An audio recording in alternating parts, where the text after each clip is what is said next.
हर हर महादेव, जय श्री राम। आंचलिक खबरों में आपका स्वागत है। मैं नेहा द्विवेदी आपके साथ। घर के आंगन में तांबे का लोटा रखा है, उसमें जल, तिल और कुश की पत्तियां डाली गई हैं। हवा में अगरबत्ती की सुगंध फैली है और किसी कोमल स्वर में ओम पितृदेवाय नमः की ध्वनि गूंज रही है। ये सिर्फ मंत्रोच्चार नहीं, ये हमारे रग रग में जुड़ा आवाहन है उन पितरों का जिन्होंने हमें जन्म दिया, पालन किया और जिनके संस्कारों से हमारी पहचान बनी।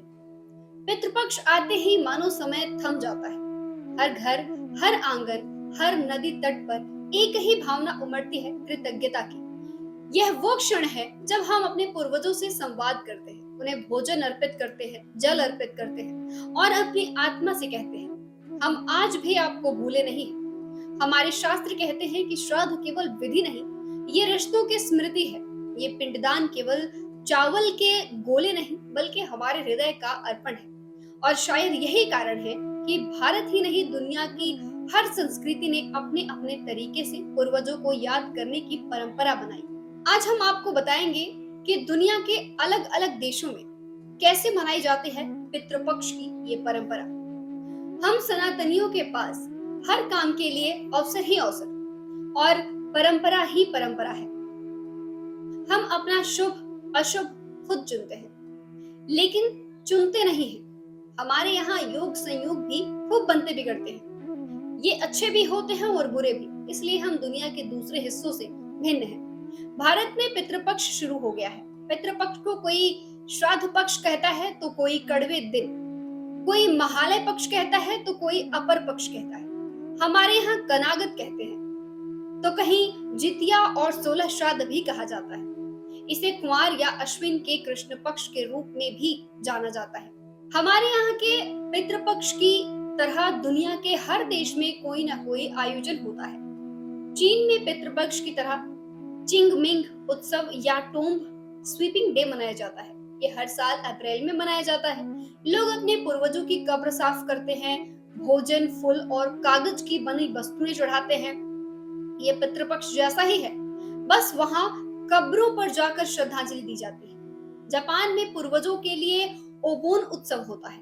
ये अगस्त में मनाया जाता है। मान्यता है कि इन दिनों पूर्वजों की आत्माएं घर में आती हैं। लोग दीपक जलाते हैं, नृत्य करते हैं और मंदिरों में पूजा पाठ करते हैं। कोरिया में पितृपक्ष का नाम चुसोक है। ये सितंबर अक्टूबर में होता है। इसे हार्वेस्ट फेस्टिवल भी कहते हैं। लोग अपने पूर्वजों को भोजन अर्पित करते हैं और परिवार मिलकर उनकी याद में अनुष्ठान करते हैं। मैक्सिको में इसे डे ऑफ द डेड कहा जाता है। ये 1 से 2 नवंबर को मनाया जाता है। लोग कब्रों को सजाते हैं, मोमबत्तियां जलाते हैं, रंग बिरंगे खोपड़ी के प्रतीक और फूलों से सजावट करते हैं। ये बहुत रंगीन और उत्सव जैसा माहौल होता है। वहीं फिलीपींस वाले आरो नग मगा पटाई के रूप में अपने पूर्वजों को याद करते हैं। ये 1 नवंबर को मनाया जाता है। परिवार कब्रिस्तान जाते हैं, मोमबत्तियां जलाते हैं और पिकनिक जैसा माहौल बनाकर पूर्वजों को याद करते हैं। मिस्र में फेस्टिवल ऑफ द डेड मनाया जाता था। मृतकों की आत्मा को संतुष्ट करने के लिए भोजन और भेंट दी जाती थी। ईसाई परंपरा में इसे all saints day, all souls day कहते हैं। इस्लाम वाले शबे बारात मनाते हैं। भारत में ये काम पूरे 15 दिन चलता है। भारत में पितृपक्ष यानी कि श्राद्ध पक्ष हिंदू परंपरा में बहुत महत्वपूर्ण माना जाता है। ये हर साल भाद्रपद मास की पूर्णिमा से अश्विन माह की अमावस्या तक 16 दिन तक मनाया जाता है। इसका मुख्य उद्देश्य पूर्वजों की आत्माओं का स्मरण और तर्पण करना है। पितृपक्ष में श्राद्ध और तर्पण पूर्वजों के नाम से जल, तिल और पिंडदान यानी कि चावल के गोले अर्पित किए जाते हैं। ये प्रायः नदी, तालाब या किसी पवित्र जल स्थल पर किया जाता है। भोजन अर्पण, पितरों को भोजन समर्पित किया जाता है, जिसे बाद में ब्राह्मणों, पंडितों या जरूरतमंदों को खिलाया जाता है। भोजन में खासतौर पर खीर, पूरी, दाल के बड़े, कद्दू, चावल, घी के पुए आदि बनाए जाते हैं। कपड़े, अनाज, सोना, चांदी, पात्र और दक्षिणा का दान किया जाता है। मान्यता है कि यह पितरों को शांति और परिवार को आशीर्वाद देता है। पितृपक्ष में पूर्वजों का आवाहन श्राद्ध करते समय पितृ देवताओं और 3 पीढ़ियों तक के पूर्वजों यानी पिता, दादा, परदादा आदि को स्मरण किया जाता है। कभी कभी मातृ पक्ष के लोग भी शामिल किए जाते हैं। इसके लिए व्रत और नियम है। श्राद्ध करने वाला कर्मकांडी व्यक्ति उस दिन सात्विक आहार लेता है। पितृपक्ष में शुभ कार्य जैसे शादी, गृह प्रवेश नहीं किए जाते हैं। पितृपक्ष का अंतिम दिन सबसे महत्वपूर्ण माना जाता है। इसे पितृ मोक्ष अमावस्या या सर्व पितृ अमावस्या भी कहते हैं।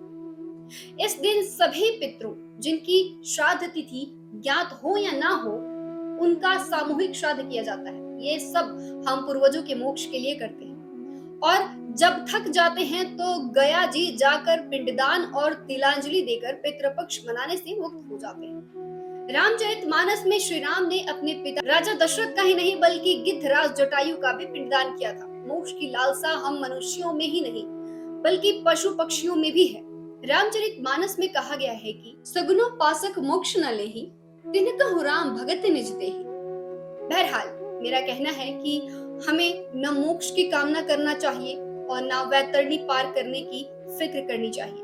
हमारे पूर्वज तो तभी खुश हो सकते हैं, उन्हें तभी मोक्ष मिल सकता है जब हम घृणा का, ईर्ष्या का, वैमनस्य का, संकीर्णता का, कटुता का, कट्टरता का पिंडदान कर दें। इन सबको तिलांजलि दे दें और संपूर्ण सरलता और सहजता से श्रद्धा पूर्वक पितरों का श्राद्ध करें।